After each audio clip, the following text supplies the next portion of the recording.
Welcome to Margin of Thought, where we make space for the questions that matter. I'm your host, Priten, and together we'll explore questions that help us preserve what matters while navigating what's coming.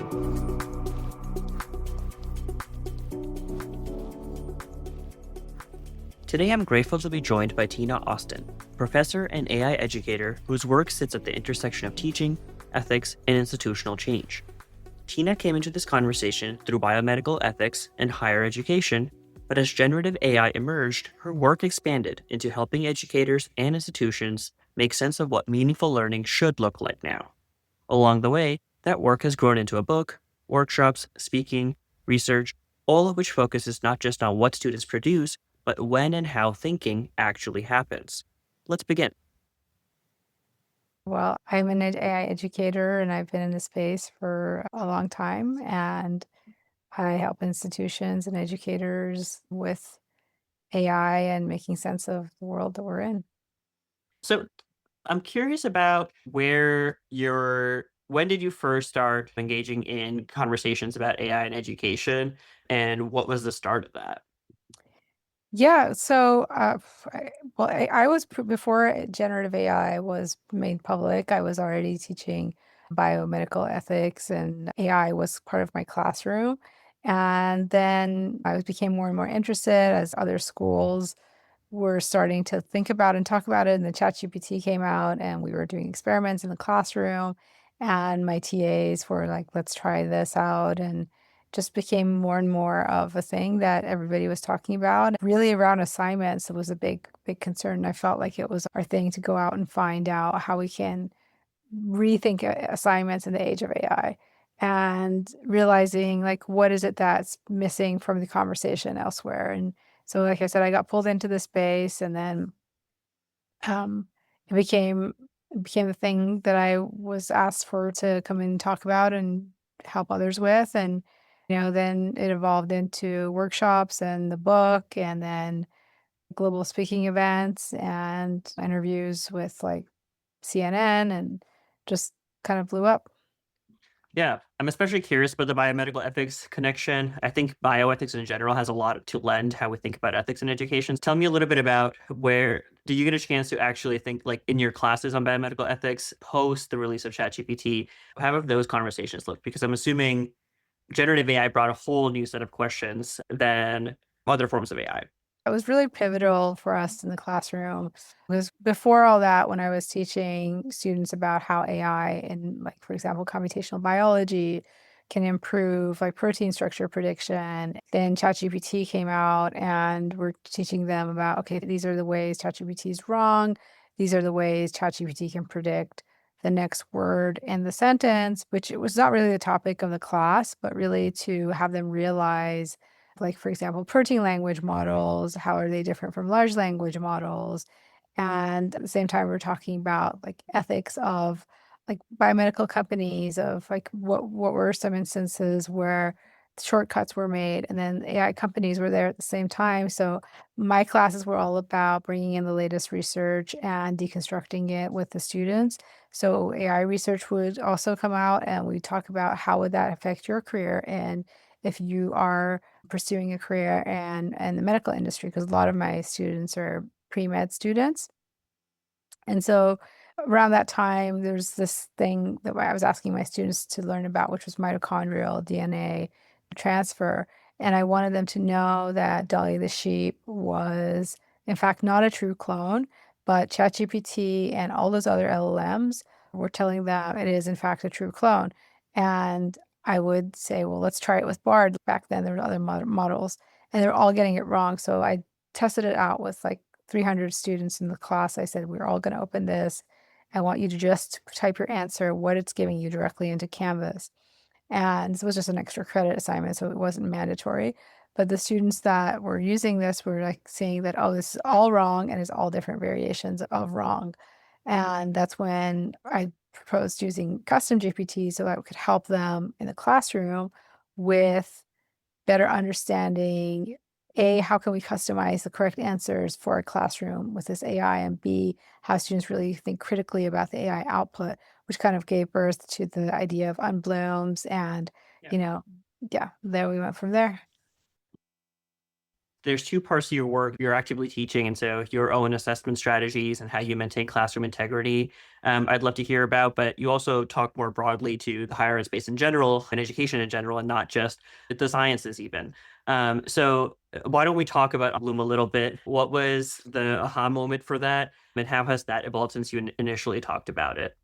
Thank you. I love this question because this has become kind of my baby in the process. I guess like, I'm like doing this for a couple of years now. So the aha moment came from the discomfort in the classroom, realizing that on students too, noticing that in their other classes when AI can produce a polished work for them, what are we actually learning? So they would come to me, talk to me about other professors' classes, and during our lunch break, we'd just get together with the students.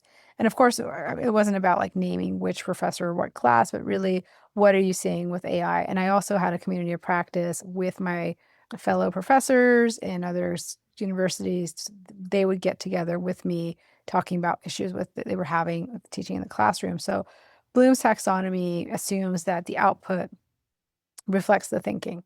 And that assumption doesn't really hold anymore. So the UnBlooms idea came from asking a different question. What if we were to redesign learning around when and how thinking happens instead of what gets produced at the end? And so that's been the idea that's been moving different phases, where I came from, what I call before AI, with AI, and after AI. That's instead of like banning AI or fully embracing it, like some people, it's about being really intentional with AI. When should a student struggle on their own?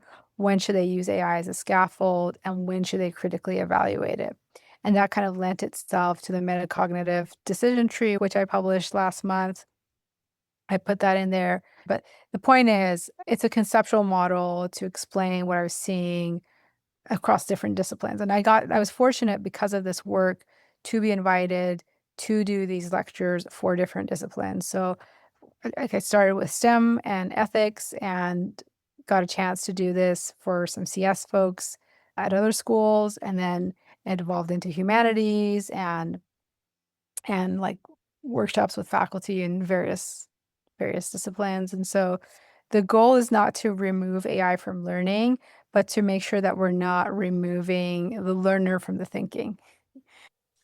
What are the biggest differences that you've noticed between the different disciplines as you had to translate across? Yeah, so that's also very interesting because obviously different disciplines are taught differently from different people. Like you go from one university to another, it's totally different night and day. Before AI, you could have someone read off their lecture slides and have students go home. For STEM fields, there's a stronger focus on it being correct and accurate and problem solving. So AI mistakes are quickly noticed. They're quickly, so that's why the people that maybe in the beginning of the dawn of generative AI, you would see mostly writing folks talk about redesigning assessment because for them, it's the output, right? Whereas, like in STEM, I would talk to people in STEM and they'd say, oh, well, of course they can't, students can't complete my assignment because they can't even Google it. It's something they have to really think on their own. So these faculty weren't like really thinking about, for example, oh yeah, AI can actually do this. Because AI, if you recall, maybe generative AI a couple of years ago, it wasn't really good at math. It wasn't really good at like a lot of things. Right now, it's still not particularly great at image labeling, which is why I feel like some people are still like not super concerned about it. But but I'm seeing an increased amount of faculty seeing the underlying issue. So it's different across different disciplines, but the underlying issue is the same. And so each discipline is reacting in their own way. And what it comes back to is how engaged they want to be, right? Not every professor was like me to say, well, I want an interactive class. I want to have students learn in 5 different ways. Most people are like, what can I just bring into my class to make my grading easier? Or what can I do so I don't have a lot of workload? Or maybe they do want an interactive class, but they don't really know like where to start because their department is still saying, we want you to use Bloom's taxonomy in your learning outcomes. So that's where UnBlooms, people have told me was useful for them because instead of applying one rule across disciplines, what it actually does is it helps faculty decide. So the goal is problem solving, and you can start at any point of the circle. You can start with evaluate. You can start with, because critique. So we have like an output from a custom GPT, and we have students work with AI, without AI, and then critique this AI. So they're not even starting at like the traditional levels anymore. And it's meeting the learners where they are, because learning is really like a recursive process and not hierarchical where you do something and then you forget about it, at least not in the age of AI. So I feel like the disciplines don't disagree about AI. It's just what kind of thinking they're trying to protect, if that makes sense. One of the concerns that I've heard from faculty is that when we're focusing on those cycles between, and not in, just in general context, but we're focusing on the higher order thinking skills. And because so much of those lower order thinking skills can be mimicked by AI, and make it even seem like the student has already participated in those, that creates a dependency itself, because those are the easiest to shortchange. And we remove the development of those skills. How does UnBlooms get us out of that crisis of having students skip some stages of cognitive development, or even if they're going back, shortchanging themselves at those stages? That's actually a really good one, and I'm glad you're asking me this, especially, as you're coming up with your own material as well. The idea is with AI, you can skip those foundational thinking parts, and instead of like going backwards, and I don't know if you've seen, but some colleagues have come up with the idea of inverting blooms altogether, or like turning it upside down. And so the problem with that is then it's still hierarchical. Now your higher order thinking is lower order thinking, and it's not happening because the student can produce the correct answer, and it's just making probably the same assumption. So what we're trying to do with Blooms is force an intentional friction. It's messy. Learning is messy. And every student, before they use AI, they might have to articulate their initial approach, even if it's incomplete. The goal is not to get the polished answer. The goal is to kind of get visibility into their thinking. And then during the AI interaction, the focus shifts to how they're engaging it. So I was just talking to one faculty member this morning who was trying it out in her school on the East Coast, and she actually has students go through all the levels of UnBlooms with, what are they thinking here? How are they like comparing their own analysis versus AI's analysis? And that really, like she said, it really changed her class. And she was like a psychologist, and I was really blown away by the method that she was going with it. And like I just laid out some like general frameworks, and people are like building a whole thing with it, and I'm really really blown away. So after AI, then there's a final critical step where they evaluate, they revise, but a lot of deeper thinking happens. So some might say, even though like on the blooms, if you've seen the shape of it, I've drawn a circle, and then in the middle it's solving the problem. And actually, well, in fact, from the side, it's a spiral, that so the learners don't necessarily go back to the same point. There's still some improvement with that spiral. So it's kind of like a DNA model from the side, and from the top, it's a circle. So I honestly am blown away by this community that keeps encouraging me and really seems open to these ideas. And at the end of the day, my hope was that instead of having your students just produce a polished answer, really develop judgment, because I think that's going to be a critical skill in this day and age with AI producing things. How are you going to have students with better judgment? And then what would it look like across different disciplines? When we talk to different faculty, I think I've noticed at least a few different buckets of folks. There's the bucket of folks who are concerned about their actual assessments they assign outside of the classroom, particularly, and how to work around that. There's folks who want to make sure that they're doing best by their students and preparing them for whatever the future might hold, and making sure that their classes are worthwhile. And then there are folks who are trying to find, for lots of legitimate reasons, ways to continue teaching in their traditional styles. And that group of folks, I sometimes have the hardest time talking to about why we ought to update some of our teaching practices. And like, these problems aren't necessarily unique now in an AI world, right? So when you think about a traditional classroom where there's PowerPoint lectures, or even like a handout lecture every single class with a blue book assessment at the end, in some ways, AI really doesn't disrupt that in terms of like the ability for the instructor to continue that, especially if, a bulk of the assessment is based on showing up to class and doing your final blue book, final paper. We had good arguments for why that was bad pedagogical practice or insufficient pedagogical practice long before AI has entered the scene. Have you been able to convince folks that AI only makes it even more urgent for us to update some of our pedagogical strategies? Because that's one that I'm struggling with. If there's any tips you have on that one, I'd love them. Yeah, so this actually keeps coming up in different conversations, and people always ask me about the convincing part, like how do you convince faculty in their silos, or how do you so I never wanted to sound like I'm correcting anyone, but more like I understand where they're coming from and then shift the frame from there. And I've definitely encountered that group that, they're in many cases, they're right because they know their class, and AI kind of doesn't force you to change a lecture because of your blue book exam. You can keep doing it the way you've done. So I guess I start with something that's more of a like non-threatening entry point. Instead of asking them to reconsider everything, I start asking them, what part of your course do you feel that your students are actually understanding really well or being able to do, and whether the current structure actually makes can they realize if their thinking is visible. And not every faculty member cares about that, I will say. But and so sometimes the change is very small. It's like adding a short reflection before or after. Like all of my classes before I used to have a QR code before the class. Students know this if they're listening. They always had a QR code before class, a QR code after class. And they would like it was a lot based off of their reflection. That's how I would know they're following along or there's something missing, especially during the pandemic. The pandemic made us all kind of like want to reconsider teaching, and then AI made us rechange it all again. So I've changed things so many times that after all this changing, you realize what matters and what doesn't, and what works and what you need to validate. And I think it was through teaching through the pandemic, now that I realize that we kind of moved to like, how do I still keep this meaningful for my students so they feel that they've learned something? And yeah, so not to drift away from your question too much, but I think all of these matter. Now, that other bucket of folks, the ones who are predominantly concerned with academic integrity. Well, first of all, can we start with your classroom? How much did assessment have to change pre-AI and as AI has continued to develop because of the kinds of tasks that were doable by students on their own outside of the classroom?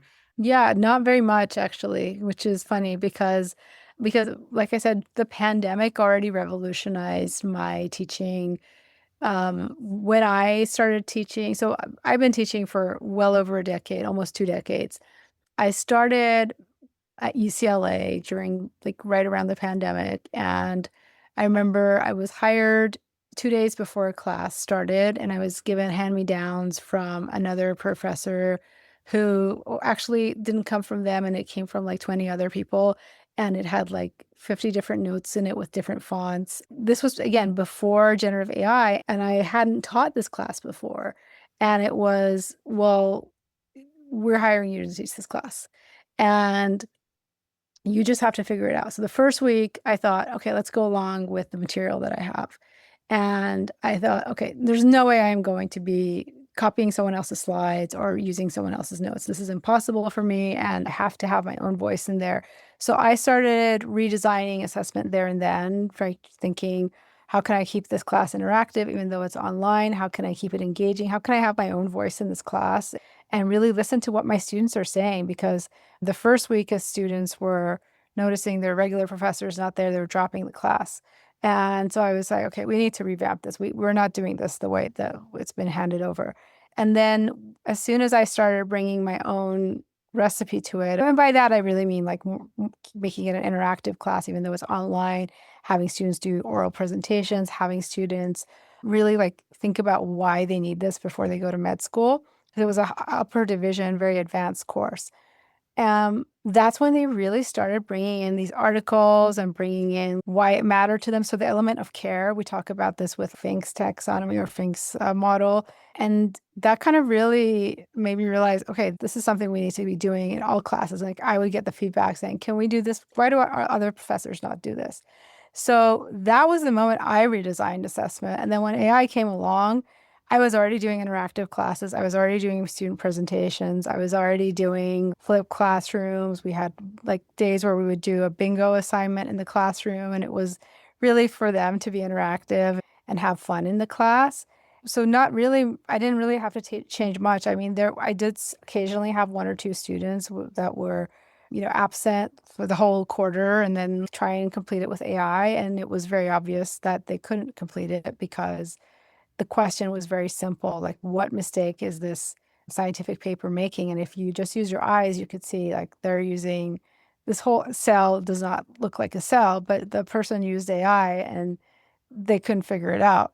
So yeah, long story, but No, funny. that's perfect. And as I'm hearing you talk about it, I know there are folks listening who are thinking that that's a lot of work, especially to do all at once. For example, if they're thinking about the fall semester and they're trying to update their coursework to be more adapted to what students need and make sure the assessments are valid, do you have tips on where to start? Because obviously all this can't happen overnight for lots of folks. Yeah, I would say start with one small thing every week, like or once like the what is something that you're struggling with? I'll tell you the general one that everybody gives, which is like what's super repetitive and put that in a custom GPT. I don't agree with it. Again, if you're a faculty member that's overwhelmed, then sure, I guess you can do that, but I would I would start with something like one assignment, even if it's part of an assignment, where you really care about student thinking. Just ask, what would it look like to see how the student got to this answer? Right? And then build around that, like a short reflection or a quick explanation. I was just talking again to someone else about this, and she was asking, well, how do I unbloom this assignment? So I have a custom GPT that you can use to help you brainstorm. But what it does is just brainstorming with you. What would your assignment look differently if you have them do this other thing instead, or reflect, or keep it low stakes, or completion based, or if the goal is not perfection, how would this assignment look like? And in those moments, I know and you started off talking about this a little bit earlier too. You're also helping faculty navigate when exactly to integrate AI into some of those touch points. Now, there's lots of concerns about, cognitive offloading, but also just like responsible usage of the AI tools. I do a lot more work at the K-12 space. I think some of the fears are even greater sometimes because there are minors involved. But when you help faculty members decide a like productive use of AI technology in the classroom versus a flashy one, what does that look like?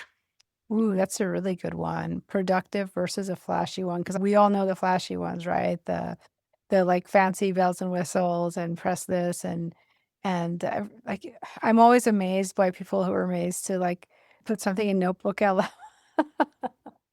I would say a productive one, which is super easy and low hanging fruit, would be if you were to give part of a lecture to a Notebook LM podcast and have your students critique this podcast. Published about this before, where students immediately notice the bias. They immediately notice, oh, this went off track. But also, they get a different angle onto their lecture, which may or may not be correct, especially if it's science. It could jump around and it could be different from what the teacher, they might be thinking, well, that's interesting. This one said this, but my professor or teacher said this other thing. And I don't know if you've used the interactive mode between the podcasters where you jump in while they're talking to each other and say, wait a minute, like, can you like go back that again? Like it is funny. Students have fun with those and their eyes light up. And I think those are some fun ones to try. Those just being critical and skeptical, I think, is sometimes more fun than telling students use this like Socratic mode and the Socratic mode goes off track, you know? No, for sure. And also within that, like, there's the concerns about the productive friction part of this, which you also mentioned briefly earlier. Yeah, I'm almost like that. That's something that I'm also struggling with, like figuring out both for my own classes, but also when I work with educators about which things make sense to let the students offload. So, like, one of my pet peeves is students bringing, like, for online classes, bringing in note takers, like AI note takers. To me, that's a very clear case of like, unless there's an accessibility reason that you've spoken to me before class for, I can't imagine that helping your learning process. Like, I have a really hard time like processing that one. But I know some universities are starting to release guidance that, like, because there might be accessibility concerns, we should just all students should be allowed to bring in those note takers. Those kinds of situations are really interesting ethical dilemmas. I'm wondering, where how do we balance that concern? Because there is something lost for sure for our students when they're offloading listening. I agree. I will say, like, I've seen firsthand students in big lecture halls when I co-teach. So last year I was co-teaching a class with 5 other professors. Normally it's me and a whole class by myself, but this was one class where we were going between. And when I would sit in the back, I would notice a couple of people have their note takers out, even though, like you said, they're being explicitly told not to use them. So I do think that it does help some students with that are like trying to catch up. I remember when I was a student, a long, long time ago, I hated, like, when my teacher was going super fast and I'm trying to write and I have really, like, bad handwriting and I can't read my own notes sometimes. But there was also something useful about taking that note. Like, when I write it and I remember it because I'm, like, maybe a visual person and remember I wrote that. So even if I, like, didn't prepare for the exam, I would remember the moment I wrote that in class because sometimes writing is learning. So I think there's, like you said, a fine balance about when cognitive offloading is happening and the function that's, like, part of the function of learning right at that time. Is the offloaded task helpful, or is it just something on the side? If it's central, like listening to the class, then it comes at a cost. So what I would do in my own personal class is not when I'm in the back of a class of some other professor. I would, again, make my classes so interactive or so, like we'll have debates in the classroom, we'll have presentations in the classroom. Students are not coming to the class to listen to Right. the note taker. Because I'll tell them, guys, guess what? I have a pre-recorded version of this lecture you can listen to. So you don't need to sit there and play your video game. You can actually participate in the class because participation actually has points in this class, and they love that. They love the points, extra credit stuff. So, yeah, I always divide my class points in the beginning of the quarter or semester, so there's some incentive for students to actually speak up.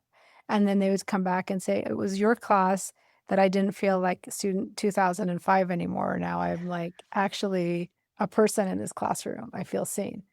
So that segues into probably the question that everybody's sitting with right now, which is higher ed is facing a lot of criticism from all sorts of different angles. There's concerns about the sustainability of higher ed institutions, especially over the next few decades. And I think the combination of political attacks and general public attacks about the utility of a bachelor's degree in the current economy and the near future economy. What are you're clearly way ahead of the curve, right? Like, you have already thought about how to both update your pedagogy, but also get your students involved and motivated enough to actually care about your course and not see it as a burden. Is that what we all have to do? Is there any reclaiming of the higher ed narrative in the short term that you see happening, or is this a grassroots effort, do you think?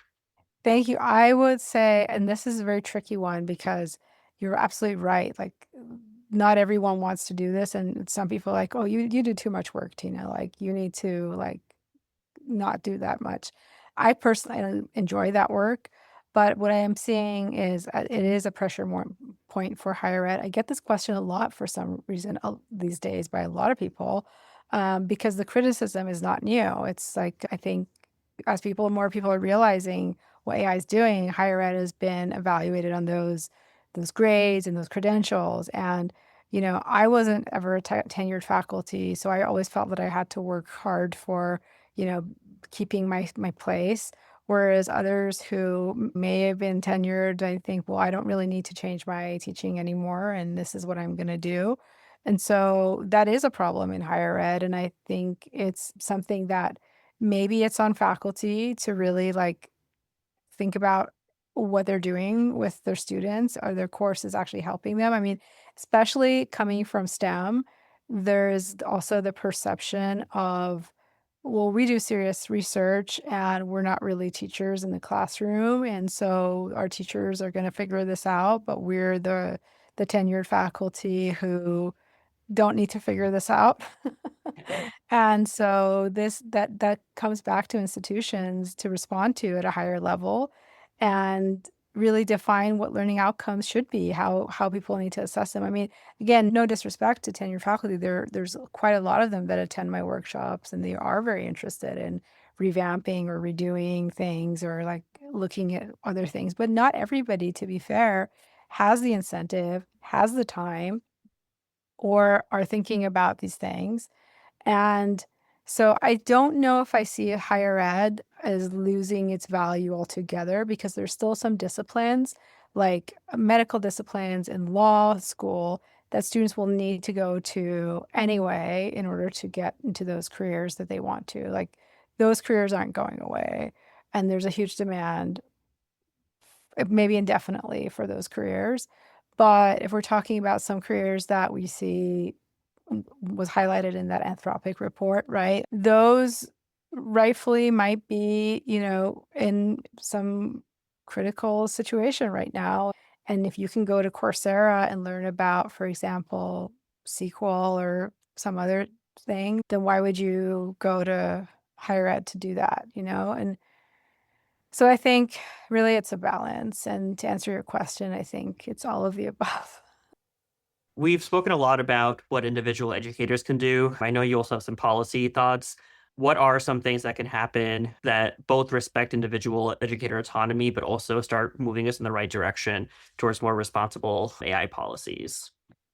So AI policies, again, like between Europe and the US, it's kind of vastly different now, especially the more time goes by and Europe is becoming more focusing on the ethics and the guardrails. I think appropriate AI use should be defined sometimes at the course level, and each instructor has to define what's allowed or not. I remember when like 3 years ago, when I was telling people I'm using AI in the classroom and I have it in my syllabus, I got 200 people emailing me, send me your syllabus. And can I copy that? And I would say, sure, but I don't think you want this because I'm doing this other thing.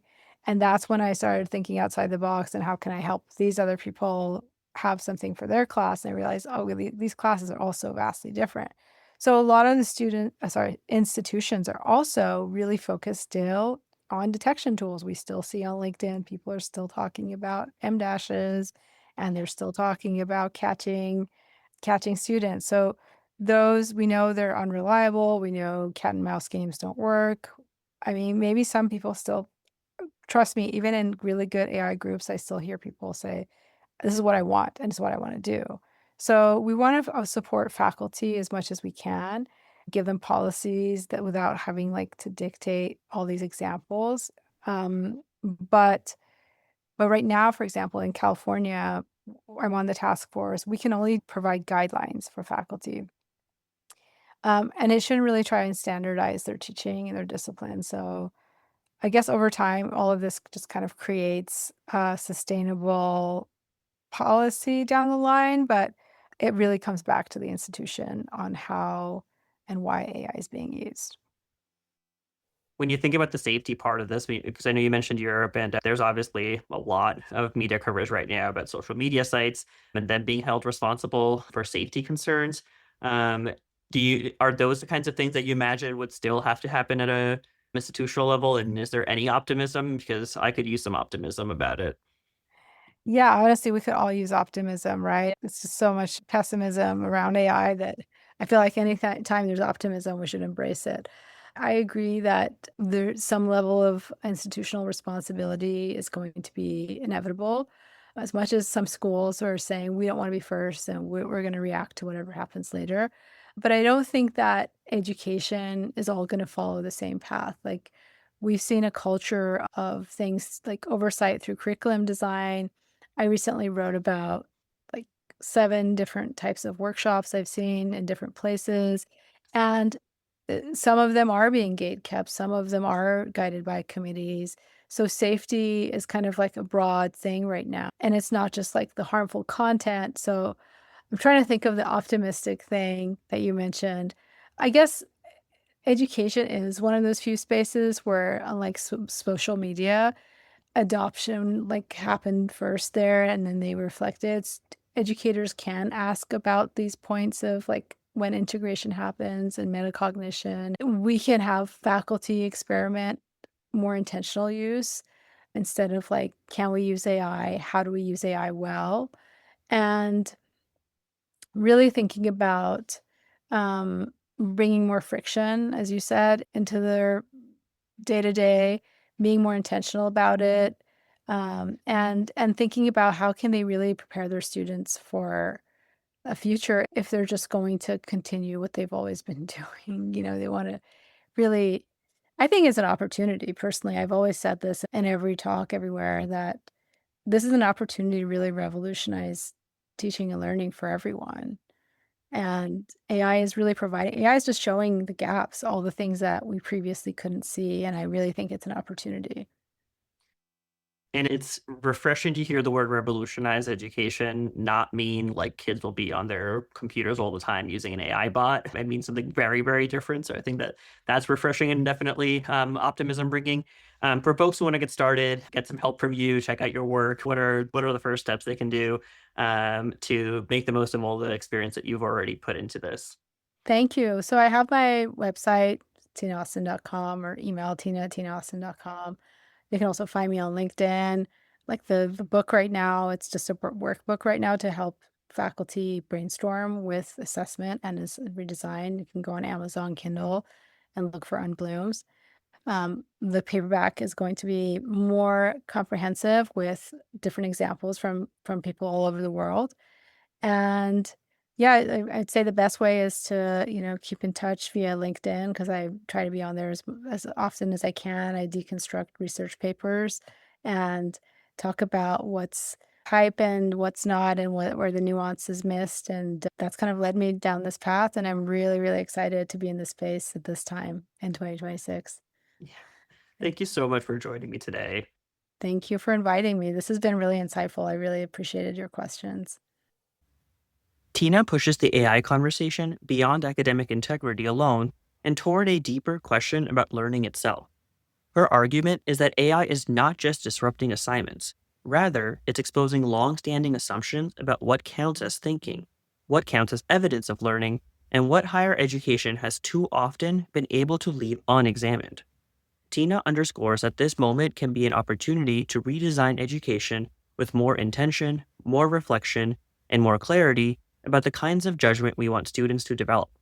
Keep listening this season as we continue to explore the hard questions about technology, teaching, and what we want education to become. And pre-order my book for more on how to approach ethical concerns in education at ethicaledtech.org. Thanks for listening to Margin of Thought. If this episode gave you something to think about, subscribe, rate, and review us.